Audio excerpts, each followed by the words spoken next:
Agora sim, voltamos já com o quadro Consultório Médico. Você que tem dúvidas em relação à Covid-19, tratamento, prevenção, sequelas, 988-66-5887. O Dr. Caio Brasileiro já está comigo aqui e vai começar a tirar as dúvidas do povo da Paraíba. Dr. Caio, que cuida muito de gente que está em casa com a Covid. Conte aí pra gente. A gente sabe que usa máscara, álcool em gel, lavar as mãos é a melhor forma de prevenção, mas também tem outros cuidados que podem ser tomados, doutor, antes de sair de casa ou até mesmo dentro de casa, né? Bom dia, Jaceline. Mais uma vez, muito obrigado pela oportunidade de estar contribuindo um pouco e estar falando sobre a prevenção do Covid-19. Sabemos que para prevenir, o interessante é que o paciente, o cidadão, ele já tenha em mente que ele precisa ter praticamente 3 pilares. O uso da máscara, ele é essencial. Isso aqui é indiscutível. O uso da máscara, seja ele em ambiente domiciliar, quando o paciente já estiver portando algum sintoma, tanto para ele como para os familiares, e quando sai de casa. Isso aí é essencial.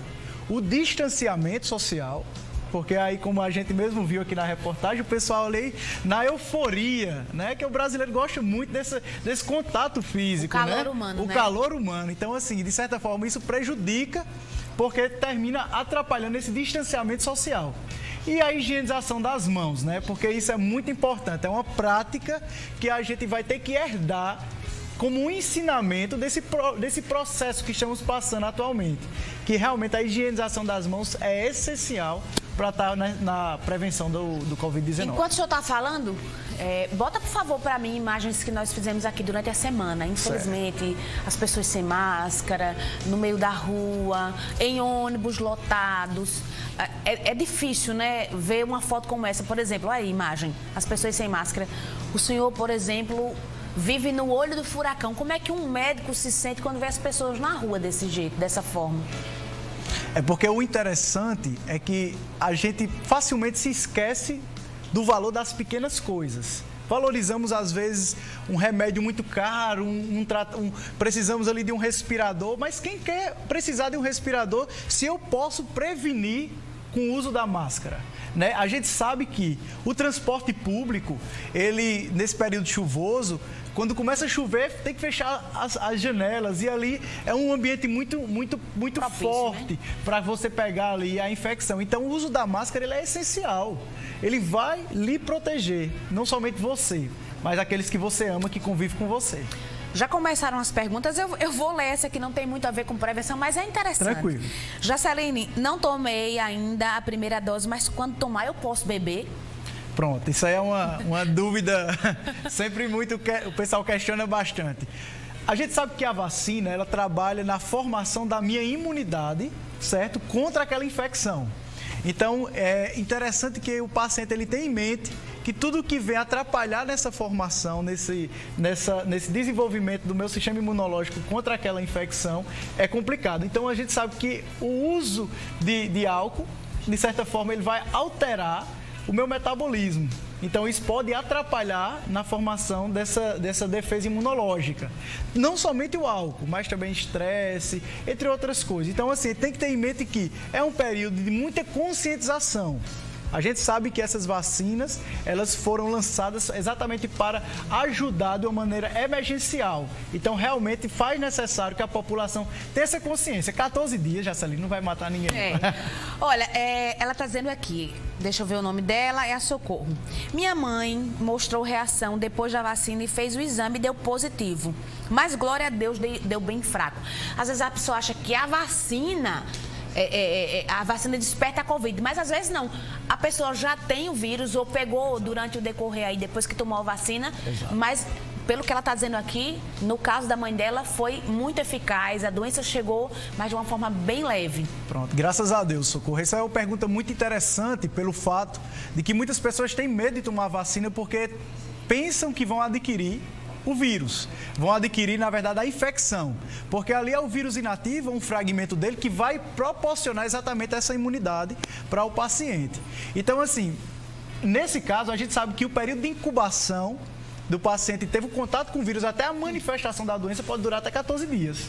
Então, nesse intervalo, o paciente ele pode ter tido contato, tomou a dose e depois positivou. Né? Então, assim, são coisas que tem que estudar. Para a gente fechar o diagnóstico do Covid, eu tenho que também avaliar se o paciente teve contato com alguém que realmente já estava infectado. O senhor está falando em contato. Nunca é tarde ou nunca é muito para dizer. Paciente contaminado dentro de casa, o que fazer? Pronto, isso é importante, porque a gente sabe que, vamos usar um ambiente normal de uma casa, que ali mora 5, 6 pessoas. E uma pessoa de 20 anos pegou Covid, mas ali mora também um avô dela de 70 anos, 80 anos. Então a gente se preocupa exatamente naqueles pacientes que têm maior comorbidade, maior fatores de risco que são mais preocupantes. Então, assim, de fato, aquele paciente que portou o vírus, que está com a infecção, que está portando o vírus, ele tem que se isolar mesmo no ambiente domiciliar. E nessa situação, procurar um cômodo da casa para ele ficar ali sozinho, e o uso da máscara em todo o tempo é essencial. Ambientes bem ventilados, isso é importantíssimo. E o ideal é que tenha um banheiro que ele possa utilizar de uma maneira isolada até passar por esse momento.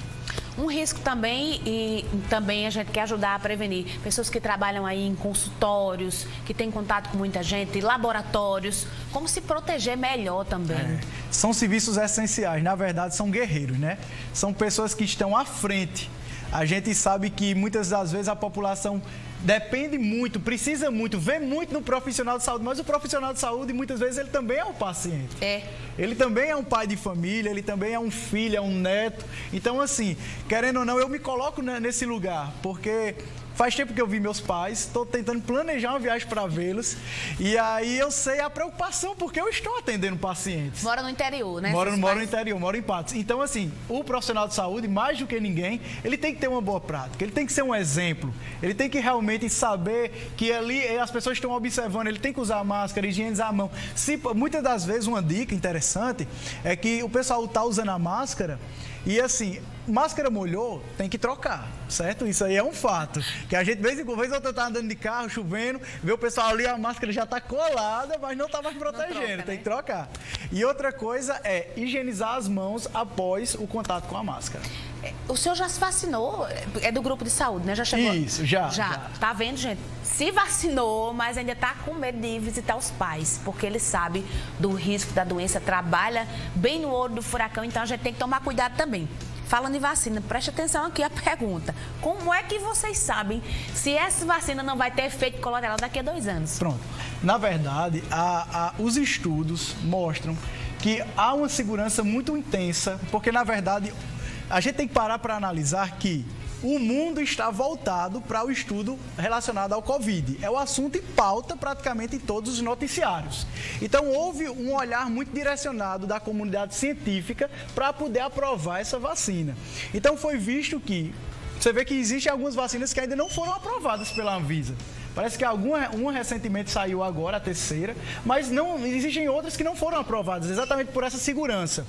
A médio e longo prazo, existe realmente como notificar algumas reações que existam, mas por segurança, já foi visto que essas vacinas hoje têm uma menor probabilidade de gerar efeitos colaterais. Possa ser que exista, mas hoje a gente teve que antecipar muitas das vezes para que a população tivesse acesso à vacina. Outra pergunta interessante, a Covid, ela pode dar sem você saber que está? Ela engana o organismo? Se você já teve e não sabe, ela deixa você com alguns sintomas como, por exemplo, falta de ar? Isso. Na verdade, pode ser que seja o paciente assintomático, né?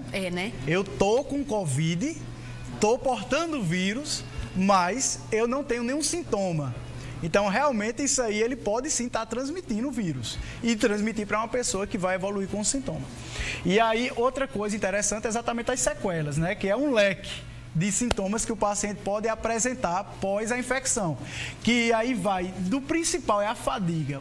A maioria dos pacientes, eles relatam que eles têm realmente uma indisposição após o Covid. E se ele teve internado, é que ele vai apresentar mais esses sintomas. Mas falta de ar, fadiga, cefaleia, perda do olfato, são todos sintomas associados. Bem curtinho, doutor, que a gente já está em cima do tempo, só que tem um telespectador aqui. Gente, é uma coisa impressionante. Ele mandou mais ou menos umas 20 vezes a mesma pergunta, então a gente tem que falar. Ele é o Floriano, lá de Tibiri.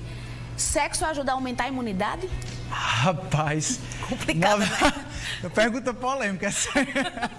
Mas, rapaz, Pela é o quantidade seguinte, de vezes que ele perguntou que eu não tinha como deixar. rapaz, assim, é uma prática, né, que feita com segurança, o paciente, ele vai, de certa forma, desenvolver um momento de prazer ali na vida Cuidado dele, pra né? não sair por aí fazendo que não pode, né, gente? Então, assim, querendo ou não, é uma coisa lícita para ele fazer dentro do ambiente seguro. Então, isso vai proporcionar para ele um momento recreativo. Então, todo momento recreativo, ele ajuda na imunidade porque ele diminui os períodos de estresse. Olha, eu constrangi inclusive o senhor, mas eu tinha que fazer, porque o Floriano, sinceramente, ele perguntou umas 20 vezes e a gente tem que atender o telespectador. Eu estou muito obrigada. Eu que tenho agradeço. aqui um leque de mais de 50 perguntas, como sempre, quando o senhor vem. Eu lhe agradeço muito, viu, pela disponibilidade.